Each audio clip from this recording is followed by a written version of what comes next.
You were born with individual strengths and a unique purpose. Don't let fears, false beliefs, or life's happenings diminish your influence. It's time to live and lead for impact. Host Kirsten Ross, expert of transformation, will help you defeat the drama and overcome the trauma that can stop you in your tracks. You'll gain focus, find confidence, and take bold action. Unleash passionate, purposeful you. Let's go. Welcome to the Defeat the Drama podcast. Well, it used to be called the Defeat the Drama podcast. So welcome to the new and improved, I'm going to call it, Live and Lead for Impact. This still is Kirsten Ross, your host, and I'm super excited that you're here. Welcome back. I am so excited to be back. In today's podcast, I am going to share some information about what in the heck I've been up to while I was putting my podcast on pause. I can't believe it's been 3 years. So I'm going to share that with you. I'm going to share about some recent reflection, refueling, and reevaluation I've done. And part of that was the important work that I did that helped me shift the focus of the podcast. And then third, I am going to share what's changing about the podcast. Why the new focus? Just let me tell you, though, it is all about serving you better. And again, was sparked by some of my reevaluation work. So first, where have I been for the last 3 years? Yes, it's been over 3 years. I think it's going to be like 3.5. Crazy. I had to look back, and it's been May 2015 is the last time that I put out a podcast. And I can't believe that time has just gone so fast and furious these last 3 years. But I had to reprioritize my life and put this podcast on pause because I had 2 boys that have been dealing with significant health challenges. And it's been, wow, just a fast-moving, crazy, scary, heart-wrenching, stressful, overwhelming time. And so it feels good to be back. But I think more importantly, it just feels good to be able to be back. I won't get into all of the details, but in May of 2015, it makes sense that was my last episode because my oldest son was diagnosed with an autoimmune disorder end of March, beginning of April in 2015. And I remember we were on spring break and I had done some extra episodes before we left so that I had a little cushion built up. And those are those last few that I put out because they were already done. And we were on spring break. He was diagnosed with HSP, it's kind of hard to say, but it's 2 doctors' names, and purpura, and it stands for, it's an autoimmune disorder that attacks all the small blood vessels through the whole body. So he actually ended up in the hospital while we were in Florida. Thankfully, was diagnosed. I know sometimes people go undiagnosed, but it affected all parts of his body. But he actually was in kidney failure. His feet and hands were swelling till his skin split. He was in tons of pain, his whole digestive system. It was a recovery. It was a lot.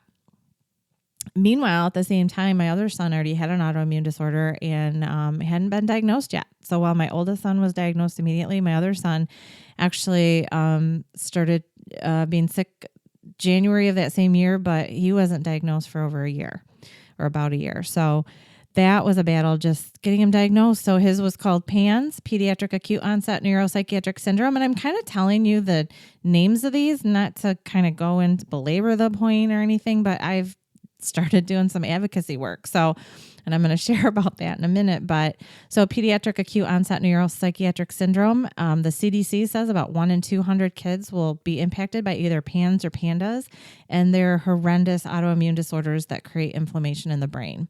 And so literally overnight, his life and our life changed. He was a freshman in high school at the time, and he woke me up, and it was a whole journey, but he was not able to understand what was happening in school. He would lay in his dark bedroom. He had all kinds of what looked like psychiatric problems, but were actually caused from the inflammation in his brain. And so it took a while to get diagnosed because lots of healthcare professionals don't know about it, and it's a little bit controversial, but he is doing much better. So for that 3 years, like I said, I had to shift focus. I chose to, obviously that was going to be my priority, but I was advocating for my boys. I needed to advocate for health, find professionals that would help them get healthy. and then began advocating, particularly for my younger son. I had to be his individual advocate with the school and getting him resources that he needed. And then also just advocating in general for other parents and other people who are afflicted with the things that my sons have been through over the last 3 years. Doing some speaking, working booths, helping to make sure that healthcare professionals know about it and that parents and other people who work with kids know about the signs of PANS and PANDAS so that kids can be diagnosed more quickly, because then recovery is a lot easier. So that is how I have spent my last 3 years in a nutshell. I was still doing my coaching. I was working with my family businesses, but I did have to scale back on some things. And one of the things that I had to press pause on was my podcast. My recent reflecting, refueling, and reevaluating. So coming out of that fast and furious time, I kind of needed to hit a reset on my life. And just take a pause for a minute. Again, I was so grateful that I had the time after so much busyness, overwhelm, and all of that. So the first thing was I had to reflect. Time moved so swiftly. I was so busy. There was one year that I, for taxes, I had to add it up, and I had driven around 3,000 miles taking my kids to doctor's appointments in 1 year. So if you can imagine the time that's involved with that, the expense that's involved with that, like all the medical expenses that we had, and then the stress, the overwhelm, the logistics of that, but also the fear, the faith that we were leaning into, crazy times. And so I really didn't have time to almost mourn the loss of what I expected their high school years to be like. It was different than what we thought it would happen, and having to let go of a lot of stuff and recalibrate expectations and for them. So I had to take some time and mourn lost time, mourn what could have been, and kind of sit in sadness. I feel like the only thing I had time for was focusing on overwhelm. So I really took some time to reflect. And then I needed to refuel. I was totally depleted.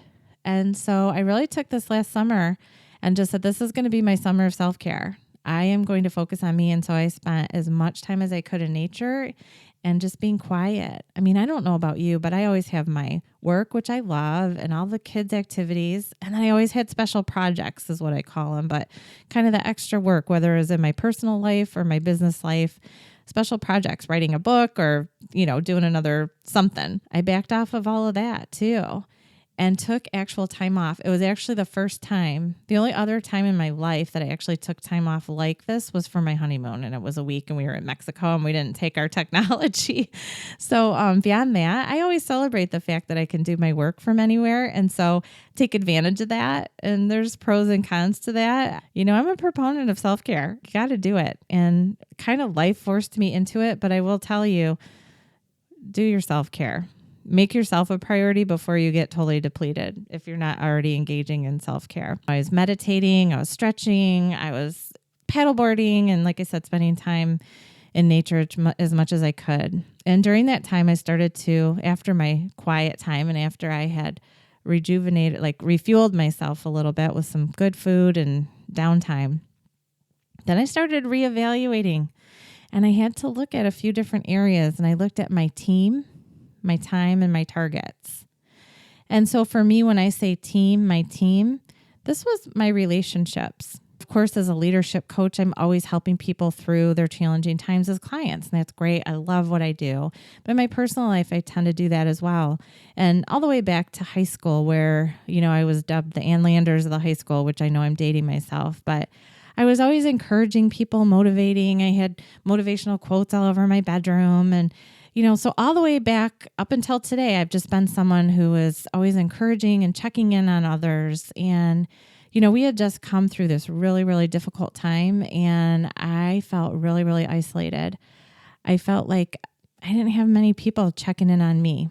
And I kind of felt like, if you don't post on Facebook, you can kind of disappear. And social media is kind of a whole nother topic. But I think in this world, it's kind of easy to become invisible sometimes. And that's how I felt.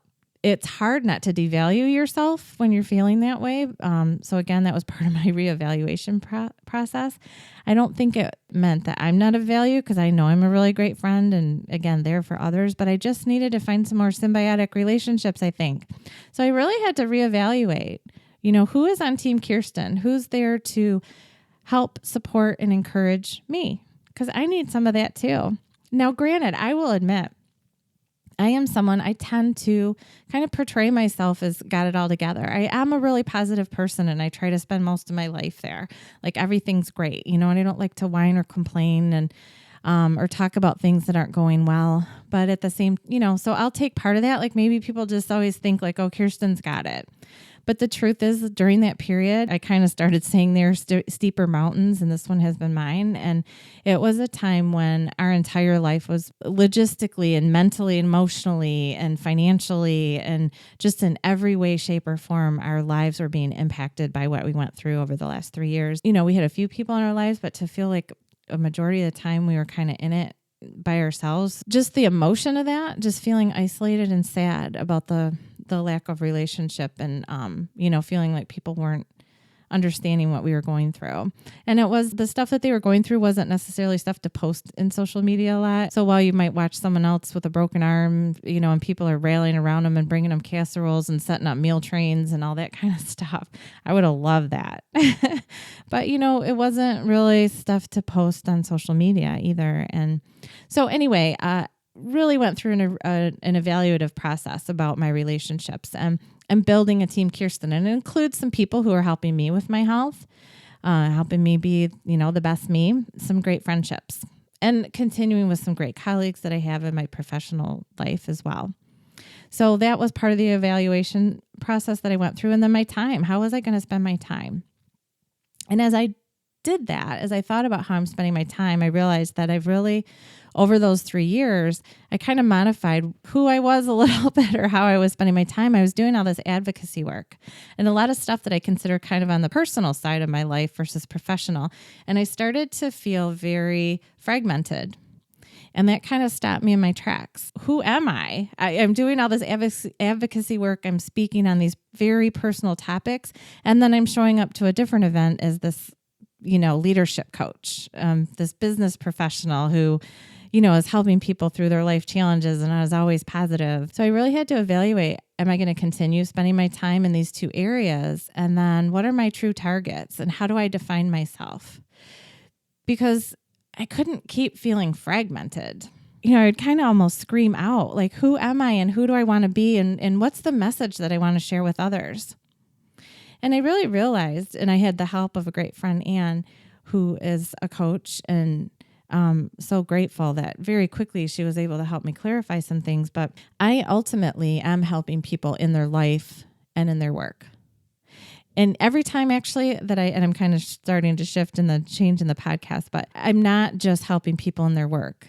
And so that podcast name, Defeat the Drama at Work, I always felt like there was this wall. And so there was a barrier to the things I could talk about. But the truth is, we're whole human beings, and I needed to be a whole human being again. And if my time was going to be in both places, I need to kind of recalibrate and redefine who I am as a business professional to incorporate the personal side of me too. Because the truth is, I have been through a lot of stuff. I am broken and beautiful me. But I'm a survivor, and I'm tenacious. And I believe that I can serve others best if I share more of that. And so out of that clarifying work that I did, I realized that I make an impact through more than just my business, and so do you. Because the truth is, it might be as a parent, a mom, a dad, or in your community, or in your church, or as a volunteer, or as an employee, and maybe it's as a leader. But all of us were put here to make an impact in this world and on others. And my ultimate goal is to help you be all that you were made to be and remove the stuff that stands in your way. I very quickly, once I clarified that for myself, came up with this new title for the podcast that felt so freeing. It's not even all that different, but it's Live and Lead for Impact. Because in our life, and as we lead, and that leadership can be in your life or in your work, it doesn't matter where, but I am ultimately helping you remove the fears, the false beliefs, the life's happenings that stand in the way of you making the big impact that you were put on this earth to do. And when I say big, it doesn't have to be big, but it's what you were meant to do. So, and I had to reflect too. Every time I work with a new client, one of the first things I tell them is you are who you are in your life and in your work. We can work on either and we'll impact both. And so here I was giving every single new client license to be a full human being, with realizing that if you're a people pleaser in your life, you're a people pleaser in your work. Doesn't matter which place we talk about, we're going to impact all of it. Or your fears. Your fears are stopping you in your life. They're stopping you in your work. We can talk about either and we'll impact both. And so I was giving that license to my individual clients, but I was not doing that with my podcast. So that is why, so it's not really a change. It's really an expansion to incorporate all of you as a full human being from all of me as a full human being. So I'm going to quickly read the podcast intro because it really summarizes it well. And I know you probably heard it over the music, which I'm loving my new intro. You were born with individual strengths and a unique purpose. Don't let fears, false beliefs, or life's happenings diminish your influence. It's time to live and lead for impact. Host Kirsten Ross, that's me. Expert of Transformation will help you defeat the drama and overcome the trauma that can stop you in your tracks. You'll gain focus, find confidence, and take bold action. Unleash passionate, purposeful you. Let's go. And that summarizes what I want to help you with. You were born with a unique purpose and unique strengths, and I want to make sure that this world gets the benefit of you, that you're not letting things stop you in your tracks. So that is what the expanded focus is of the new podcast. So I'm super excited that you're here, and I encourage you, so out of today, I just want to say, I encourage you, if you've been through some stuff or you're so busy that you're forgetting to take the time to reflect, I encourage you to do that. It was super helpful. I know that I got some emotions that were just kind of stuck or stuffed away out. Super helpful. We don't want to do that. We don't want to leave this stuff stuck. And then the refuel, of course, take time for self-care, whether it's daily or weekly. Take that time to focus on you. I still need to work on this more. Absolutely. I'm raising my hand right now. Do as I say, not as I do. I'm working on it. I'm getting better, but it's something that we all need to do. And do take some moments to reevaluate every once in a while. It's been a really powerful thing. I'm so happy that I took the time to do that because I just feel this huge burst of extra energy and creativity. I've got stuff coming. But for today, what I have for you is a great PDF that I put together for myself over the summer, again, that I had dubbed my summer of self-care. And it is called Sliding into Self-Care, Super Simple Strategies for Crazy Busy Lives. And so it's literally a whole list of different really easy ways to invest in you, to refuel you. Go to my website, defeatthedrama.com, click on the podcast site, go to the show notes for today, which is episode 104, and you'll see a link there to be able to download that PDF so that you can start refueling. So thanks so much for joining me. I encourage you to go to my podcast site, defeatthedrama.com, click on the podcast tab, share your biggest life or leadership challenges right now. I can help you then. I will create some strategies. I will put them on a podcast, but you also get some emails with me. We'll do some communicating and you can get some individual strategies from me that way. And the last thing is share. If you can share this with others, let's get the word out. Start defeating that drama and overcoming the trauma so that we can all live and lead for impact. So until next time, make it a great day.